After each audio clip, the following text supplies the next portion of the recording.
Quiet, numbskulls, I'm broadcasting. The medical marijuana. The medical marijuana. Radio. Radio. Show. The medical marijuana for you and me. Ah, yeah, the medical marijuana. Whoa, whoa, whoa, whoa, ah, yeah, the medical. It's the medical marijuana show. You will know.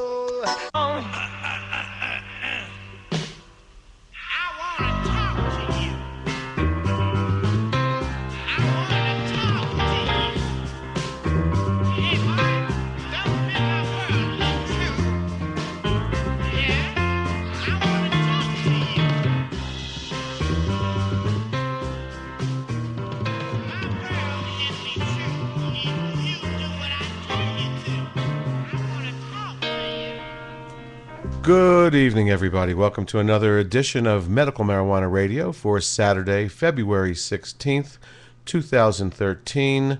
I'm your host, Larry Love. Well, there's a lot going on. The Los Angeles Medical High Times Cannabis Cup in Los Angeles that started today. They had a little bit of a problem. Originally, it was set for Glendale, and then they had to move it, and they've had some problems. I don't know why. Last year I was there. It went off without a hitch, but hopefully we'll have Heather Manis calling in live from the Cannabis Cup in L.A. She's one of the principals over in Arizona at Green Halo in Tucson, and we'll have her on talking about that maybe in the next week. But and then also today's guest will be Bud from VapeCritic.com. He reviews all kinds of vaporizers, and it should be a very interesting conversation. That'll be about 10 minutes after the hour. So here is the New Mexico strain report, the list of available strains coming up with some of the producers this coming week. Canaceutics in Albuquerque will have Critical Jack, OG18, CBD Critical Mass, and Zero Gravity. That's Canaceutics. CG Corrigan coming up this week. The indicas White Rhino, Purple Kush, Taosito, Afghan Kush, G13, Headband, Northern Lights, Kaboom, Skunk Number 1, and Hog. Also their CBD strain A Tota Madre. Their sativas are Jelly Bean, Meta, Red Diesel, Super Lemon Haze, a real favorite of mine, and Double Dream and Apple Tree. Again, that's from CG Corrigan. High Desert Relief coming up this week. Their bud will be Blue Dream at 13 a gram, Bubba Double Snowman, an indica at 13 a gram. Flow, a hybrid. That's a Flow Shake, by the way. The shake is $8 a gram. Island Sweet Skunk, a sativa at 13 a gram. Lemon Tree, an indica at 12 a gram. New York City Diesel, indica at 13 a gram. OG Kush number 18, it's an indica at 14 a gram. And Romulan AK, an indica at 13 a gram. And Sour Diesel, that's a sativa at 13 a gram. Their edibles will be a 3-ounce jar of butter for $45 each. Chocolate, they have triple strength at $15 each. Milk chocolate, double strength at $12 each. Gold bars, $10 each. Muddy Buddies at $5 each. And Rose Brownies, a 2-pack for $8. Again, that's High Desert Relief. Minerva will have Blue Dream, Cocoa Kush, Dark Star, Harlequin, Harvest Blend, Kryptonite, New Mexico Blue Sky, and Purple Mr. Nice. Again, that's Minerva.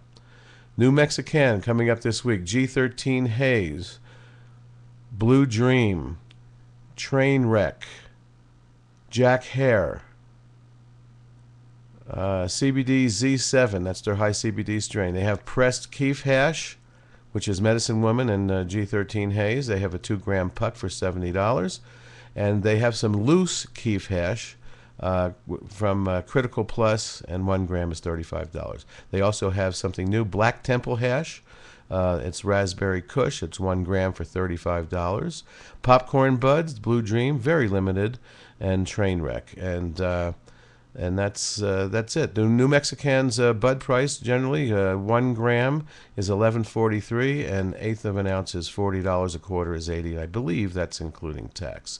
New Mexico Top Organics limited this week, but they have that great banana kush, Jack Star, RX, very limited, and X's gum. So that's the strain report for this week. I want to play you a couple of audio stories. One for New Mexico.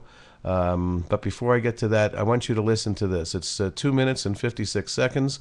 You know how the federal government doesn't believe that there is any medicinal value to cannabis. However, over at Ole Miss, where they've been growing federal marijuana for about 40 years for about 8 or 10 people, only about 4 of them left. Here's what's going on over there. They're making medical marijuana patches. Listen to this. Ole Miss is home to many things, including the only legally grown marijuana crop in our nation. And a new development there is creating quite a buzz tonight. Faculty and student researchers say they've created a new pain reliever in the form of a patch. Action News 5's Janice Broach joins us now with the story you'll see only on 5. This here, just touching the smell, it's a wonderful smell. Dr. Mahmoud El-Soli is a faculty member at the School of Pharmacy at Ole Miss. He and his team have been working inside this lab for nearly 7 years to find alternative uses for THC, the main psychoactive ingredient in marijuana. The plant itself has a great potential for good medicines coming out of the cannabis plant, but certainly not in smoking of the drug. You heard him. He is not a fan of legalizing pot, but he is a fan of his newest creation, a pot pain reliever in the form of a patch that is placed over the gum line in patients who have problems taking the drug in pill form. In addition to pain, it will include things like reducing the intraocular pressure, and therefore would be good for glaucoma, would be good for alleviating the nausea and vomiting associated with chemotherapy, will also be good for appetite stimulation. Formulas were first screened in rabbits, then pigs. Dr. El-Soli believes the right formula will lead to testing in humans. Okay, I'm just going to interrupt this for a second. I mean, I saw this report last night. It's from Channel 14 or something, somewhere in Kentucky or someplace. But it outraged me that this is the federal facility that for years has been growing pot for the federal government. And this guy is telling us that it's good for all these conditions and appetite stimulation and all kinds of stuff. And it's the same federal government that's telling us that it's not good for anything. I'm aggravated about this. We need to raise some hell. So we're not really introducing anything strange to the body other than the THC itself. We're just having to make it so that we make it possible to be absorbed through the mucosa. More than 77,000 samples were prepared for analysis on this project. Early tests show the patch can work for up to 10 hours. Because of the way it's absorbed, it's almost like absorbed from the lungs, like the smoke. When you smoke, it goes from the lungs to the whole entire body before going to the liver.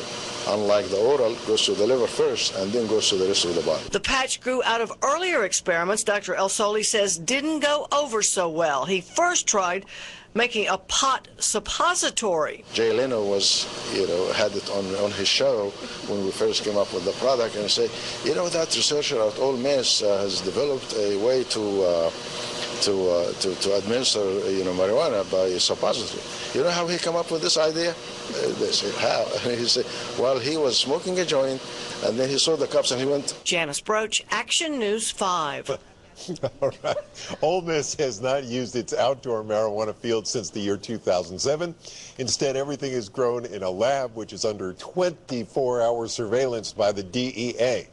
Research on the pot patch got its kickstart thanks to a national grant. You can learn more about it at WMCTV.com, Ursula. Anyway, yes, the federal government is making MMJ patches with 10 hours worth of relief for people in pain. And he even said you could put it on your head for glaucoma. I mean, this is our same federal government that says there is no medicinal value to cannabis.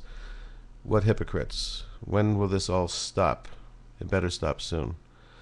Anyway, here in New Mexico, this is a story from KRQE regarding Senator Ortiz y Pino, who wants to try and legalize cannabis in New Mexico. Here's this report. A state senator wants the voters to decide if New Mexico should legalize marijuana. We're going to hold off on that report for 1 second. Hi, is that you, Bud? Yes, it is.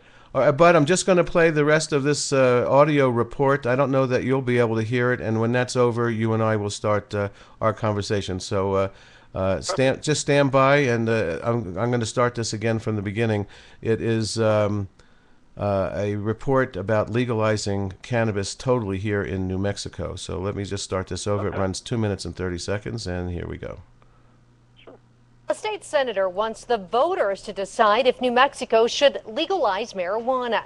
But first, he has to get the proposal through the legislature. And opponents are already trying to stamp out the idea. News 13's Tina Jensen is live in the Newsplex with the story. Bills to legalize marijuana haven't received much of a hearing at the Roundhouse lately, so Senator Jerry Ortiz y Pino wants a constitutional amendment to let voters have the final say. Permits to produce it, permits to sell it, all of those could be revenue streams for local and state government. Albuquerque Democrat Jerry Ortiz y Pino says it's not just potential state revenues that have him interested in legalizing pot. He says punishing people for possessing small amounts of marijuana ties up police resources and makes an otherwise law-abiding citizen a criminal. We're also destroying a lot of lives in the process as we send people to jail or as we prosecute them. He wants to create a constitutional amendment to legalize it, just like Colorado did. If that passes both chambers, then a joint resolution would go on the ballot to let voters have the final say.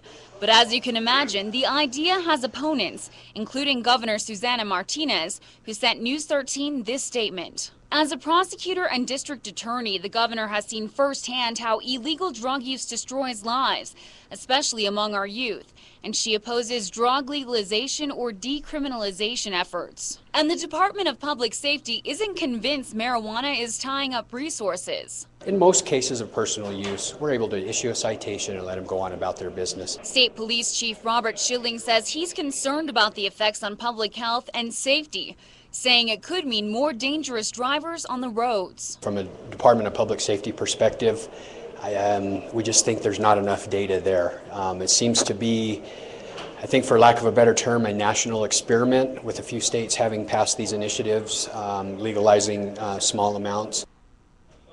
Ortiz y Pino admits there is a lack of data to show if legalizing marijuana would mean more money for the state.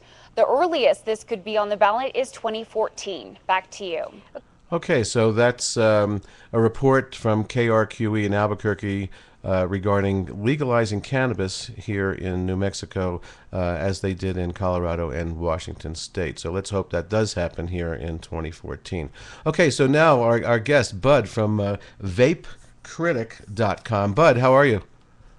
Good. How you doing today? Okay, I'm the host, Larry, and I've been waiting to do a vaporizer show for a really long time because I'm old school. Okay, I've been smoking cannabis since the summer of 1968 in Los Angeles, and when I heard about vaporizing a few years ago, maybe about 5 or so, I said, you know, what the F, and I didn't really understand it until I went to a friend's house and tried their dabuda, which is your typical whipped style, and then I understood it. But the problem was this, and you can tell me whether you find this to be true with a lot of people. When I bought my first whip style vaporizer, which was from a company here in New Mexico called Kia, K-I-A, it was a nice little box. It took me maybe 2.5 months to figure out how to learn to use it properly. Are you finding that that's the case with most people? You know, it's a little, it's hard to say in general. You know, each vape is different, but with the whip style vapes, I do find that sometimes, you know, new users, people who are new to vaporizing, you know, if they don't fully understand yet that you have to slow down your draw, you know, take a longer draw, you know, sometimes they don't get the best results right away. But, you know, like you said, usually after a while they'll pick it up, or, you know, obviously once they ask around, they'll pick it up. But yeah, there are a few vaporizers that obviously are harder to learn than others. But I could definitely see how, especially with the whip style ones, that people could not get it right away. Even when I show my friends sometimes that aren't really into it, same thing happens. So but that's why I really try to. Yeah, go ahead. No, my question is, do you think that people should start with an entry-level vaporizer and then move up to something that's more sophisticated? Or I guess it depends upon what's in their pocketbook. But my feeling is that they need to try vaporizing first, because the effect, the so-called high, is a bit different than it is from smoking. Right. Yeah, that is true. What I've found personally over time is that, once you've tried a bunch of different vaporizers and once you really get used to them, you kind of, the difference, the line in the sand, I guess, between smoking and vaporizing kind of blurs out, and you can't really tell a really huge difference after a while between the two. Obviously there's exceptions to that, but I do sometimes recommend that people who just want to try it out, they're not really sure if they're going to like it or not. Yeah, there are some models that I do recommend, that are pretty cheap, under $200 or so. And those are the ones that if someone's brand new to vaping and they tell me that, those are the ones I usually steer them to. Well, obviously, like you said. Which ones would they be? Let's enlighten people about which ones that you recommend. You've probably tried a lot of different vaporizers than most people. Yeah, sure, absolutely. At this point in time, there's 20 that I have right now. There's, I think, one or two of them I didn't actually post the review yet. But I actually did just post an article on my blog a couple weeks ago about what are the best herbal vapes under $200. So what I think some pretty good beginner ones are that are fairly cheap. There is the Magic Flight Launch Box. That's a pretty popular one. I'll rattle them off first, and then I'll give you a brief breakdown of each one. So as far as portables go, we got the Magic Flight Launch Box and the NO2, the VPR NO2. That's a pretty decent one. I've seen that. And then as far as desktops, the Buddha vape, like you said, is actually one that I usually recommend for people, and also the Hot Box. Those are two, whip style vapes under $200 that are built well. They feel like good products, and I actually think they work pretty well, and they're a pretty decent choice for someone who's new. Okay, so again, there wasn't much instruction for me when I got started with the whip style vapes, and finally, I got it. Your inhale is actually heating up the element and the medicine to the point to where it vaporizes. So you sort of, for me, what I figured out was you sort of take a short little hit like that, and then what happens is I see that the vapor is showing up in the glass tube, and at that point is when I would just take the hit and then repeat that situation. But you can inhale too hard, and you have to find that right strength in order to heat up the material to the point to where it vaporizes. Is that pretty much what you have found as well? Yeah, absolutely. Yeah, each vaporizer is going to be different. Some of them are going to have exact temperatures you can set. Some of them are just going to have knobs where you change the intensity. Some of them don't even have a knob, like the Hotbox, for instance. It just has an on and off switch, and you control, how hot the air is that hits the material by how quickly you draw. And I just want to give a tip to people who that have a whip style vaporizer with just a knob and no temperature readout. I would set the off position with the black line on the knob to 9 o'clock or 6 o'clock, and then I experimented, and then when I found that 3:30 on the clock, sort of, so to speak, was the right spot, then you could designate it that way. Don't you think that's a pretty good way for that? Yeah. Yeah, absolutely. And so I was new to vaporizing, but now I'm totally sold. A couple weeks ago, as you know, I had G from Omicron on talking about electronic pens, and we'll talk about those in a couple of minutes. But let's stay with the herb vaporizers right now. A friend of mine gave me a bag type vaporizer, and originally I thought, gosh, bag type, that's just that's such a party kind of thing for recreational use. And I, being in the medical marijuana industry, I worked at a dispensary for 2 years, and I hope to be working at another one soon. I didn't think that was real medicinal. I thought that was a party thing. You fill up the bag and you pass it around. However, when my friend gave me what I consider to be one of the greatest bag-style vaporizers called a Zephyr Ion, which got hassled by the DEA, but I hear they're coming back in business. Do you know about that vaporizer? You know, I actually looked it up briefly recently because somebody asked me about it, but it wasn't one that was really on my radar. But so I don't know too much about it, actually. Well, you should Google it. And what happened with those? I think we have a call coming in now. Hang on one second. Let me add them to the conversation. They might have a question for you. Okay. Hi, you're on Medical Marijuana Radio. Oh, hello, Larry. How are you? Oh, this is Heather. We're, hello? Yeah, hi, Heather. Can you hear me? It's Larry. Yes, we're live from the Kanakuk here in San Bernardino. Oh, fantastic. Bud, hang on while, and if you have any questions about the cup, Heather is live in Los Angeles, San Bernardino area. Tell us what was going on down there today. I know there was a lot of confusion because they had to move it a couple times, and they got here in San Bernardino in the last minute. But how did things come together? How is it over there? It's amazing. There's a huge turnout here. Lots of people, lots of vendors. Everybody that was supposed to be here found their way here. So it was a great turnout despite all of the confusion as to where the location was going to be. And how's the crowd? They're getting all the people down there? Absolutely, yeah. They've got the medication station in the back, and they just, people keep funneling in, and they just keep wheeling them out one right after another in wheelchairs. It seems like there's a lot of dabbing going on back there, and some people don't seem to be able to handle it. Ah, no kidding. Well, I was actually there last year when it was in downtown Los Angeles, and there were some dabbing stations, and I saw quite a few wobbly heads over there. So tell me about, have you walked around to some of the booths, and have you seen any interesting new products that you felt were pretty good? As far as products, I haven't really, gone. We've got Cali Fresh was there. We were over with Soham Seeds. We were there with the Closet from where are they at? They're out of Riverside. So we've got Redman that's doing the entertainment for us right now. It's Chiba Chews is here. Let's see, Weed Naps. There's lots of different vendors that came out. Also, the Cash Hyde Foundation. I definitely want to talk about them.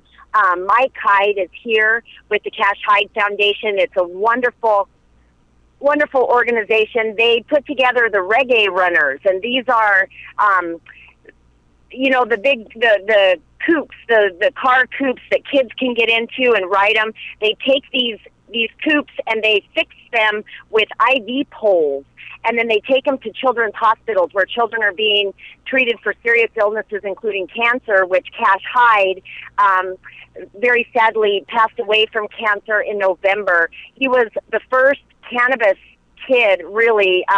His parents used the oil. They would put it in his peg tube when he was fighting cancer, and he lost his fight to cancer in November. And the Cash Hyde Foundation has been taking these Reggae Runners and donating them to the children's hospitals all over the United States. And it's a wonderful, wonderful foundation. I would suggest people go and educate themselves and donate. It's a fabulous foundation. Yes, everybody out there, please Google Cash Hyde, and I think it'll come up. I remember reading that story about how it really helped him towards the end of his life. I don't think he was more than 4 or 5 years old, if I remember correctly.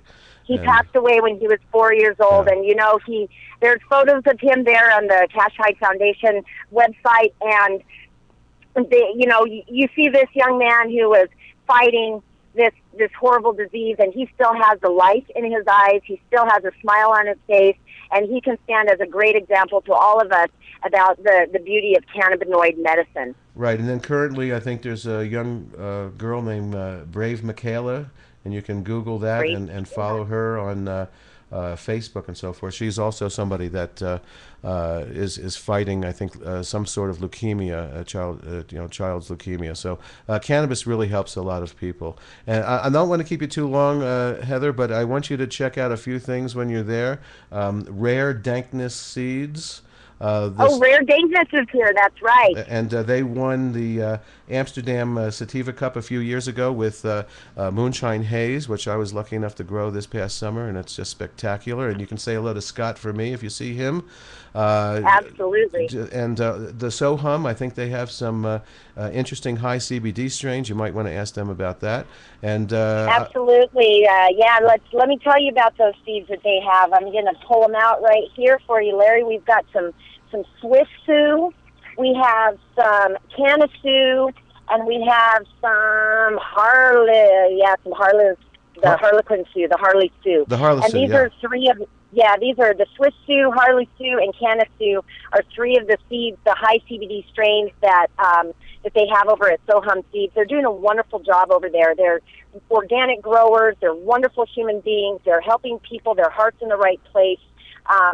So yeah, there's lots of great people came out to the Cannabis Cup this year here in San Bernardino. It finally landed. Well, I highly recommend that you go to some of the seminars. I know that Danny Danko is going to have a seminar.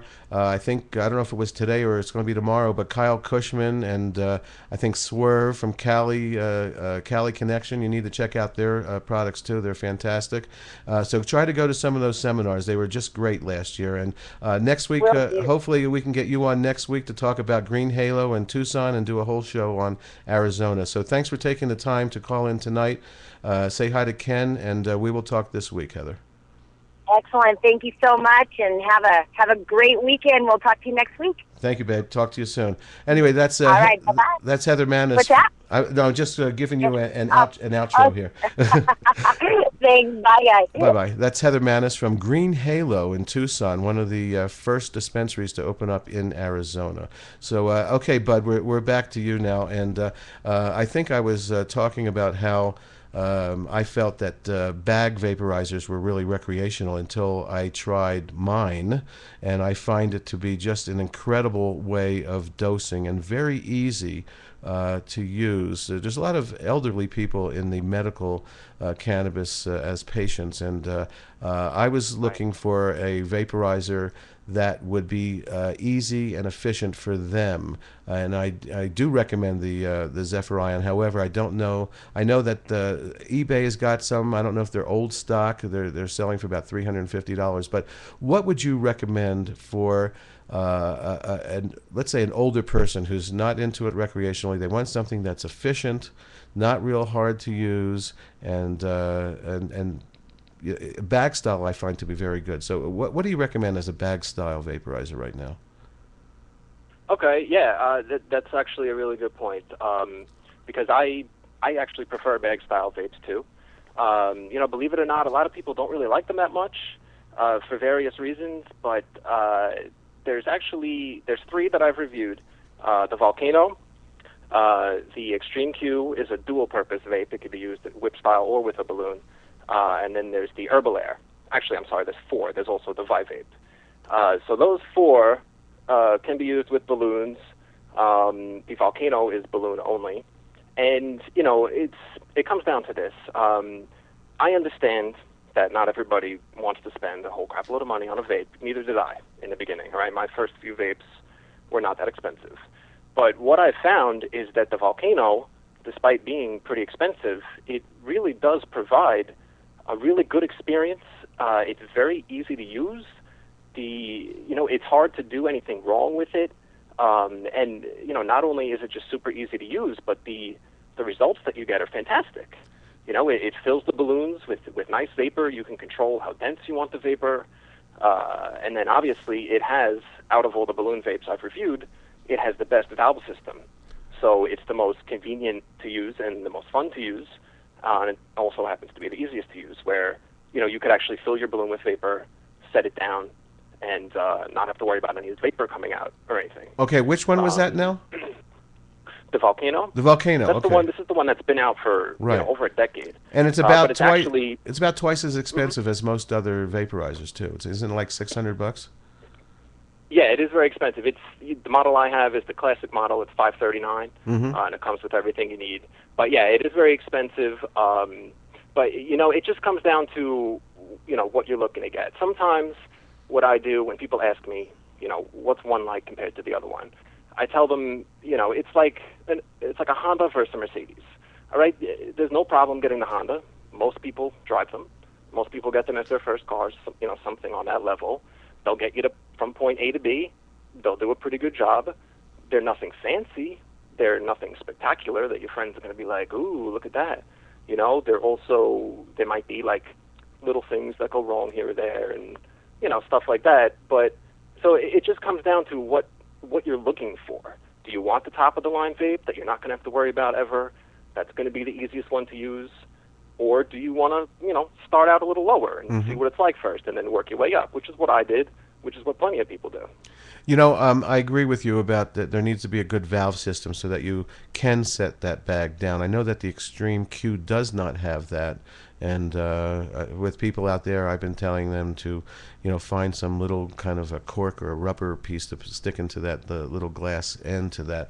But Right. the Zephyr Ion that I have does have a valve system that is quite efficient, where you just press it in, and then you let go, and it stops it from coming out. But how long do you feel that vapor is viable in a bag? It doesn't last that long. It will get stale a little bit. Yeah, I would say ideally, if you could, draw it all within 5 minutes, that's good. I think up to 10 minutes is the cutoff. I think if you're under 10 minutes, as you get closer to that point, the taste might not be as fresh, but the vapor's still viable. It's still good. But then after 10 minutes, it's going to start to slowly slope downward. Mm-hmm. The taste of the vapor. Now, I've noticed, and I actually read something somewhere, and I have a chart that someone had written out where they had experimented by lowering the temperature of vaporizers, and supposedly you get different effects. Maybe I'd have to reread that. But do you find that, like for instance, I know that every vaporizer, even if it's digital, 365 may not be 365. But I finally, with doing a lot of experimentation with the Zephyr Ion, I found the point for me where the vapor was just so pure was about 363. It was just a little lower, and so when I do a bowl of vapor, I sometimes will start it at the lower level and vape a little bit that way, and then maybe increase the temperature a little bit to try to vape some more of the different cannabinoids that are in there. Have you done any experimentation with low and medium temperatures, and do you feel that there is a difference? Yeah, I have actually. There definitely is a difference. As far as if it's better or not to vape lower or higher, that's just a personal thing. I do think it's smart, like you said, to start out low. Usually I say 365 around, but with some vaporizers it's actually a little lower than that. So what I usually recommend is somewhere between maybe 350, 365 is a good starting point. And then you'll get a feel for what the vapor is going to be like at that temperature, and then you could go up from there. Now, with pretty much every vaporizer, though, so far that I've reviewed, you don't really want to go over 400. That seems to be a rough cutoff for where the vapor just starts to get a little too harsh or hot and not that comfortable or enjoyable anymore. So what I usually say is, 350 to 400 as a rough estimate. But also, like you mentioned before, each vaporizer is different, so 350 on one vape is different than 350 on another. Right. So, now, but starting off on the lower end is the smarter way to do it. I find that a very common mistake, and I used to talk to hundreds of patients a week at the dispensary I worked at, and the most common mistake with vaporizers is that people do run them too high. I went to a friend of mine's house. he had it so high, and when I tasted it, I go, dude, you're smoking it. You know, I mean, you're not vaping. Yeah. Okay, it's actually combusting, and a good way to tell is to look at your already vaped material after you've had a bowl, and if it's real brown and getting black, then you're really combusting it and not vaping it. So everybody needs to, I mean, if they're going to spend the money for a vaporizer, they need to find that sweet spot where they're getting really great vapor. Did you find any other common mistakes by people other than running it too hot? Well, you know what? I wouldn't really consider it a mistake, but there is a common thing people do that I did myself that I would say maybe prevents them from getting the best experience with the vaporizer, and that is that you really need to grind your material really fine with pretty much every vape. There's one video I made about it where I talk about it more, but what I talk about is grinding fine and drying out your material seems to be a good solution to most of the problems that people come to me with. Because, you know, when you grind your material really fine, it increases the surface area that the heat the vaporizer generates can hit. So it's going to more thoroughly vape your material. You're going to get, you know, thicker, more potent vapor. Now, that's not to say that there's vapes that, you know, won't work if you don't grind, because some of them will work even with pretty coarse material. But with the vast majority of them, I find that a lot of people don't realize how fine you actually need to grind your material. It's almost to a powder, and that's really where you'll get like optimal vapor. Not every vape can actually handle a material that's powder fine, but the ones that can really produce good vapor. Do you find that, I mean, obviously every vaporizer has some kind of a chamber where you have to put X amount of medicine in there. Do you find that putting too little in there could, maybe it doesn't work as well as if maybe you overfill it? Yes, that's also something that's common. You know, with a lot of the vaporizers, there is kind of a sweet spot, or a sweet range, I'll call it, for the amount of material you should put in for the best results. Most of the vapes don't really work that well with a very small amount. Mm-hmm. You know, you do need to put in not a lot, not more than you normally would with like a regular glass piece or something, but just not the tiny amount that I guess a lot of people expect. But I'll just throw in a side note and say the exception to that rule is the Lunchbox, because that happens to be a vaporizer where you can put in literally like a speckle, a pinch, and you could get a vapor draw out of it. But most vapes, they work when you put, you know, a regular amount is what I'm going to call it. And not too little, but you don't want to overstuff it either. And do you recommend, you know, stirring it up after a few hits and mixing it up a little bit so it sort of turns over before you finish a bowl? Yes.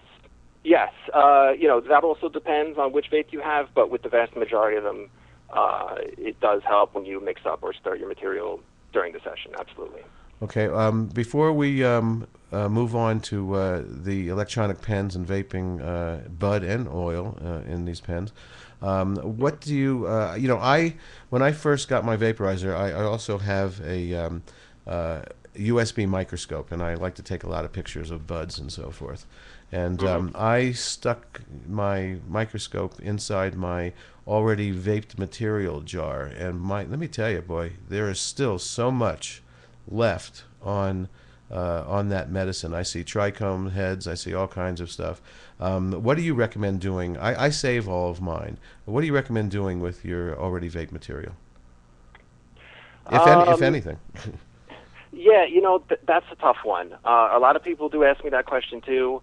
I'm not going to lie to you. Personally, I don't do anything with it. I tried a few times to keep it and you know, like cook or whatever with it, but I didn't really like the results. So you know, I tossed mine.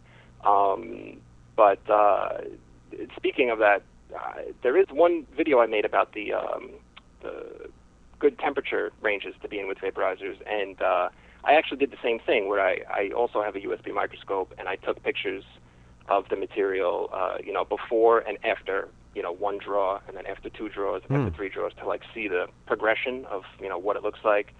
And you know, it's pretty interesting to see, because the material does turn out different with the different vapes. You know, it's going to be darker in some. Afterwards, it's going to be lighter out of some. You know, there's going to be varying degrees of stuff left in there afterwards. But, you know, even, like, for instance, with the volcano, if you do happen to watch that video and you see the pictures I'm talking about, if you look at the pictures from the volcano, you might see what you're referring to, where even after the last bag, even after I say I filled 7 bags, you'll look at the material up close and you'll be like, well, it looks like there's still stuff on there. And, you know, what I've found is that it does look like there's stuff there, and there very possibly is. But I kind of think that most of the good stuff is vaped out. Mm-hmm. So whatever's left in there is, you could do stuff with it if you want to try to, but generally it's not going to taste very good, you know, because all the flavors vaped out of the material. So, you know, I guess I'll end it there. But there's various things people do, but personally I don't do too much with it. Where can one see those videos that you just spoke about? What's your channel on YouTube or your website where they can see that stuff? Yeah, sure. If you wanted to go to my website, vapecritic.com, I have that video in my other menu. It's the best vaporizer temperatures. And then on YouTube, my username is the best vaporizer because they won't let me change it. But yeah, you could get it from either one of those areas. I recommend. It's an old. I was going to say I definitely will go watch some of those over the next couple of days because I try to learn as much as I can every day. Everybody's got a different take on things and different methods, and it's good to share this information and so forth. So everybody check out his channel on YouTube. And so now let's move from portable and bud vaporizers to the E-pen now. You heard G on a couple of weeks ago. I'm just really sold on those guys. When I was in LA in September, I went and met Gary and G at their place, and these guys are just so dedicated to tweaking things and getting things better. Tell me, I mean, and look, you know, there's other pens out there, okay, that people can use as well. A lot of them are rebranded just nicotine and other aromatherapy type pens, but tell me what you find to be the most efficient and for oil, let's say, right now. Okay, well, actually, I'm going to just start off by saying that I'm actually not an oil vape expert yet, hopefully. Okay. I don't, I just started getting into them right now. I think I might have mentioned to you yesterday that I just picked up an Omicron after doing a lot of research, because the first one I picked up a few weeks ago was one of those e-cig type pens. Okay. And then, you know, like you just mentioned, I did a lot of research into it. I watched a lot of videos. Obviously, I watched your interview with G, and that also confirmed for me what I thought. And you know, that's pretty much what it is. It's, you know, there's a lot of vapes out there that they work. People like them because they're inexpensive, but realistically, they're just rebranded e-cigs. And, you know, they work to various degrees and stuff, but I'm pretty sure I don't want to get too ahead of myself because I didn't, you know, I've only had it for a short amount of time.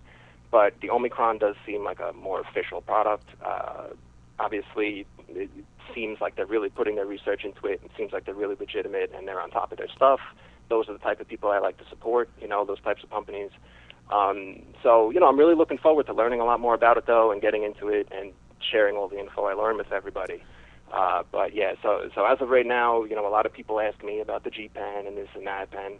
So I don't have all those specific ones yet, but I do have a generic e-cig one, which is pretty much what those are, and I have the Omicron to test out now and stuff. But the main issue for me is oil is not prevalent in my area, so that's kind of what's holding me back. Well, we'll have to teach you how to make some oil, bud. Okay. It's once you got it down, it's especially with Everclear, you're using alcohol. It's not as dangerous as using butane and so forth.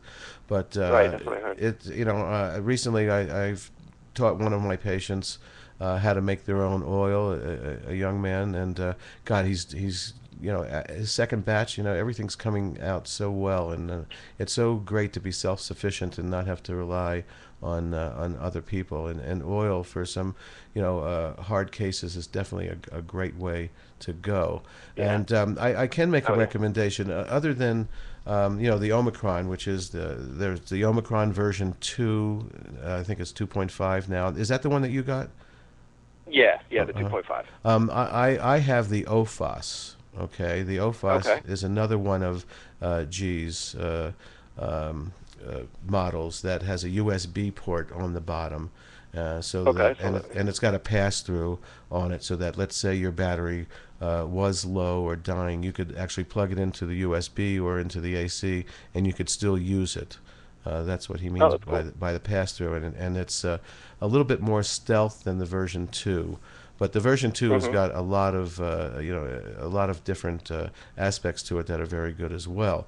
Now, and of course, the Omicron, the version 2, the OFOS, the Persei, all of those use a proprietary cartridge that Omicron developed for themselves.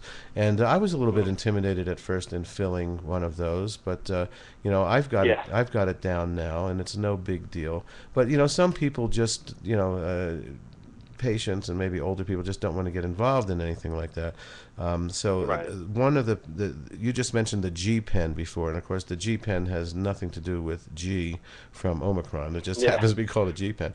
But they have something called a G Mini that I'd like you to look at, and it's a load as you go thing. You can just take like some wax. You've seen earwax, I'm sure, that has a different consistency than honey oil, and you can just load a little piece in there, and it's been very efficient so far. So if you get the opportunity to check that out, I can recommend that one as well.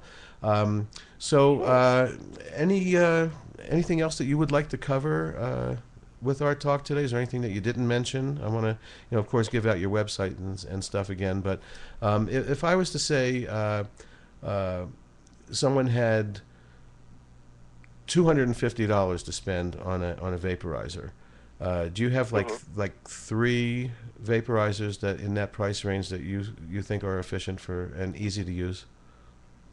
Yeah, absolutely. The one thing I'll leave off with, I guess, is another popular question that leads into that, and that is that there is a difference between the performance in desktop vaporizers and portable vaporizers. Portable vaporizers are great, the type where you just recharge them or fill them with butane or whatever, and you can carry them around with you. You don't have to plug them in. Those are very popular. People like them. But what everybody needs to understand is that the performance from them is a little below the desktop units. You're not going to get as much vapor. It's not going to be as strong. So as long as you're okay with that, they're great. And, while I'm talking about portable vaporizers, my favorite 3 are the PAX, the Solo, and the Launchbox. Like I mentioned, the Launchbox is actually pretty cheap. It's only $120. The Solo's like $225. The PAX is $250. Those are my recommendations for portables. They're all good. But like I said, if you are going to use it mainly at home, if you just want a lot of vapor, or if you want a better chance of getting a lot of vapor, and you want, you're really focused on it being strong, then I would recommend you probably start with a desktop unit or a home unit, they're sometimes called. And one of my favorite ones, it's a little above the $250 price range. It's like $270, but the Silver Surfer, made by 7th Floor, that's a great vape. I like that one. Its little sister or little brother, I guess, the Buddha is also pretty good. I like the Silver Surfer a little more. The Extreme Q is pretty good. A lot of people like that one. That was one that I actually used for a good period of time. I don't use it too much anymore because I do like the Silver Surfer a little more, but it's still a great vape. What does the Silver Surfer do that the Extreme Q doesn't? What do you like? Well, it's not too much about what it does that the Extreme Q doesn't, because they both produce good vapor. It's strong. It tastes good. It's just the experience. Like for me, and when you go to my site and you see that I give each vape a rating, like there's a lot of things that I include in that rating, and one of the things, is the experience, just the general experience you get while using it. how much of a pain in the ass is to use, or how careful do you need to be with the parts, or how dirty does it get, or things like that. And for a bunch of different reasons, I guess, I just kind of found myself preferring to use the Silver Surfer. Mm-hmm. It just felt a little easier to use. I kind of just liked the Vapor a little more, and it felt more solid. It stays on my desk better, and I don't know. There's really nothing wrong with the Extreme Q. They're both good. They're both in a similar price range, but it's a personal thing. I just personally like the Silver Surfer a little bit more. I know that I've seen the Extreme Q for anywhere between, like on Amazon, for maybe $189, $179, somewhere in there, which is a pretty good price, because it does get up into over $200 at some of the places. Now, do you sell vaporizers as well on your website, or you just do reviews? No, I don't sell them. Usually, with most of them, I recommend where to get them, and where I bought mine from. I pretty much buy them all, but I don't actually sell them myself. So you say you have how many vaporizers at home? 20. 20, and you've bought all of them, or do some of the manufacturers want you to review them, so they'll send you one? Has that happened? With only a couple of them, actually. I really try to actually purchase them myself, because I feel like that helps me give a nice neutral review of the product. But yeah, there are a couple that the manufacturers did contact me and want to send me for the review. But I really try to, I have a disclaimer and everything where I tell everybody, listen, there's a couple that I might have got for free, but I tell them up front. I'm like, listen, I'll accept your vape, but you're not going to get special treatment. I'm not going to rate yours higher because you gave it to me for free. And they understand that. A lot of these companies just want someone to give a review so they could improve on it or whatever. But yeah, that's the deal. So I just really try to steer people in directions to help them out in their vapor path. well, Bud, it was a pleasure talking with you. I've read your reviews before, and I think we're hooked up on Google Plus. And why don't you go ahead and give out your website, your Facebook, and any way that anyone would like to get a hold of you or to read your reviews, please. Sure. You know what? I'll just keep it simple. If you want to just go to my website, vapecritic.com, or you could even just search Vape Critic on Google if you're lazy or whatever. Everything will be there. All the links to everywhere, all my profiles, YouTube, Facebook, whatever. I even have a little vape finder menu to get you started if you really don't know anything and you want to just go there and find, okay, what's the best vape? What's the cheapest vape? What's the fastest vape? I have a little thing to help you out there. And I also have a little contact page. So if you have questions that I didn't answer, you could feel free to shoot me an email. And, I do get a little backed up, so just give me a few days to respond. But I make it a point to try to respond to everybody. And that's it. So vapecritic.com is it. I appreciate that very much. And one more question: Do you exclusively vape, or do you smoke as well? I do a mix. I do both. Yeah, I feel the same way. There's certain times where, I feel that vaporizing just is exactly what I need at that point, and then there's certain times when I want to, smoke something. So, do you like to roll a joint, bong, or what else is there, or pipe? Let's say. My favorite would have to be rolling up. I'm not a huge fan of water pieces, but I will use them. My fiance loves them, so I pretty much have to use them a lot. But I prefer to roll. And what papers do you like to use, sir? I use raw papers, so there's a free plug for them. But that's what I use. I like them. My whole show is about a free plug for anybody that wants to plug their business in the medical marijuana world or cannabis world. I would love for you to try Club Modiano. They are a rice paper, and you can get some with glue and some without glue. I've been using the Club Modiano without glue since about 1980, and you can really taste the bud in this paper, and if you were to set one of those papers on fire, it burns to hardly no ash at all. It's almost like a flash paper that we used to use as kids that goes poof. So check out Club Modiano, everybody out there. But thank you very much for calling in tonight. This was a great conversation. And again, go to vapecritic.com. Bud, thank you very much, and have a very good evening. Thanks a lot. We'll have you on again, bro. You too. Thanks a lot for having me. Bye-bye. Look forward to it. Bye-bye. Bye. The medical marijuana. The medical marijuana.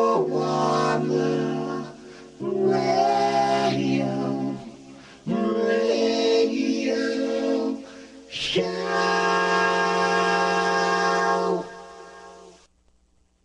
The medical marijuana for you and me. Well, I want to thank everybody for listening tonight. Don't forget you can always look at the replays. We're on Ustream right now. You can get there through our website, medicalmarijuanaradio.com or MMJRadio.com.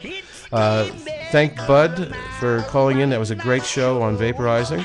And go to his website, vapecritic.com. I want to thank Heather for calling in from the LA Cannabis Cup. And we'll have her on in the next couple of weeks to talk about Arizona. I want to thank my two radio mentors, both with the initials HS. And don't forget, fcannabis.com, Wells Fargo, F Bishop's Lodge, and where's my list of Fs here? I can't remember the other one, but you know who you are. And we'll be back next week with another great guest. Feel well, everybody. For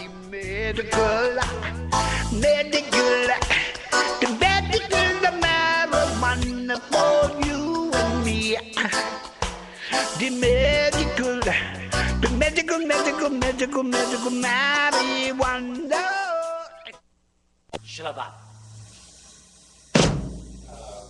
Shalom. Good night, everybody. Feel well.